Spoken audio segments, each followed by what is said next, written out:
Vítám vás u videoreceptáře na nejlepší čokoládový dort. Já se postarám o střebatého dortu a o zledovou stránku dortu se postarají mé dvě sličné pomocnice Johanka a Klárka.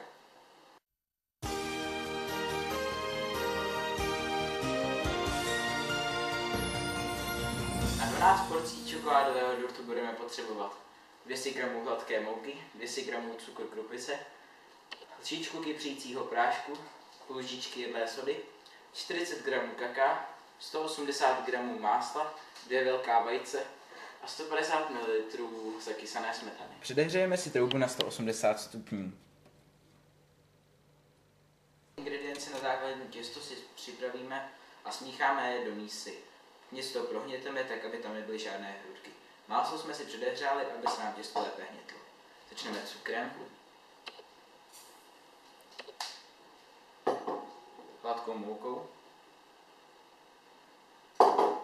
kakáem, lžičkou kypřícího prášku,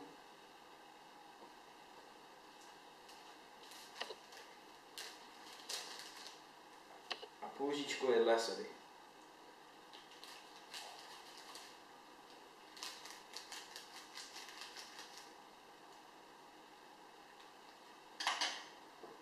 Pokračujeme zakysanou smetanou.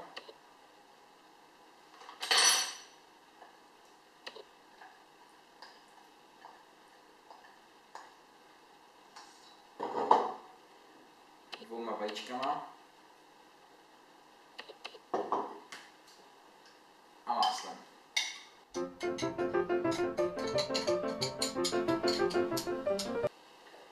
Těsto jsme si rozmíchali a teď ho přelijeme do gumové formy, která je dobrá tím, že si ji nemusíme vymazávat máslem.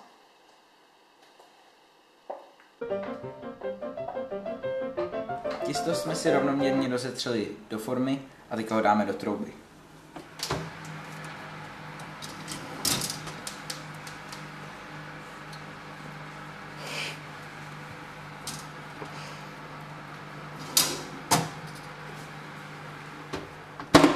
Těsto se bude péct 35 minut. Zatímco se nám po speče, připravíme si polevu.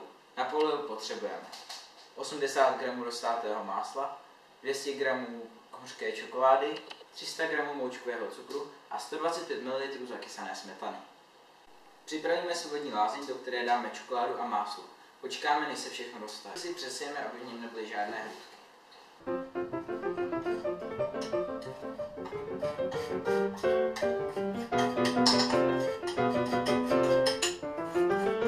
Do misky si přilijeme roztátou čokoládu, kterou jsme si mezi tím nechali vychladnout na balkóně.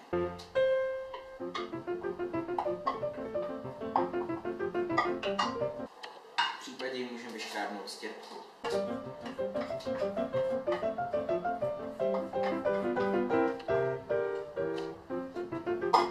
Přilijeme zakysanou smetanu.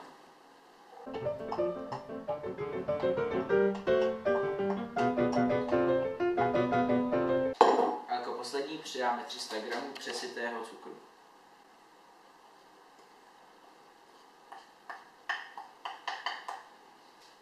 Celou směs teďka zamícháme.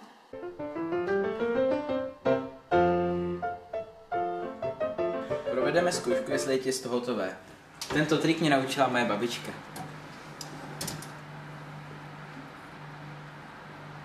Špíle je už suchá, těsto je hotové.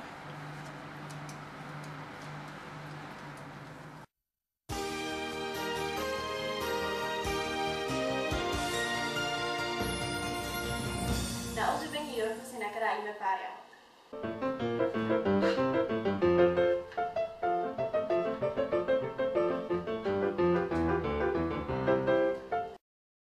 Si ozdobíme bílou a tmavou čokoládou.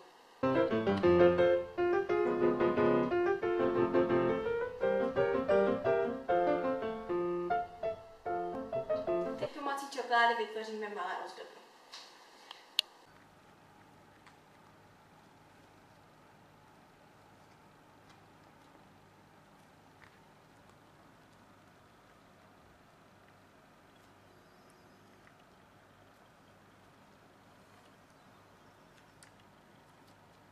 Rozkrojíme, abychom do něho mohli vyložit polevu.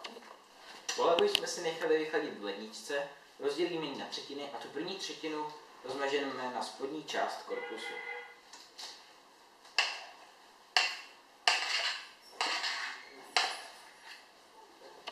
Celý dort natřeme zbytkem polevy.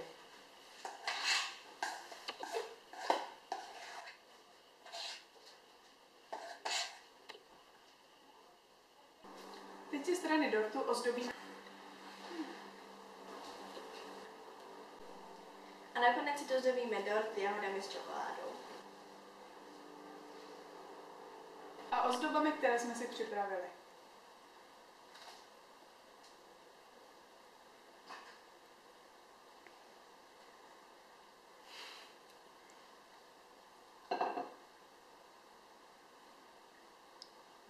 Chtěl bych poděkovat svým spolupracovnicím za skvělou spolupráci. A i když si myslíte, že to nejde, tak ten dort chutná líp, než vypadá.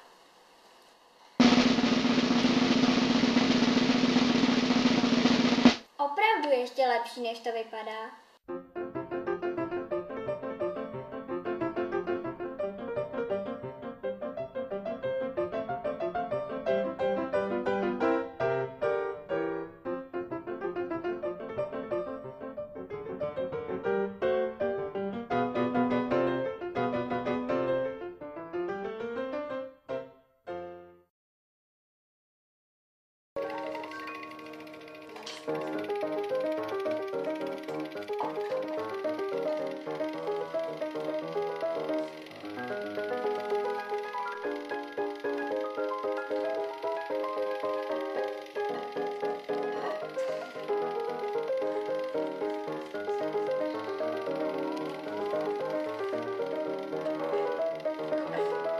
Necháme to na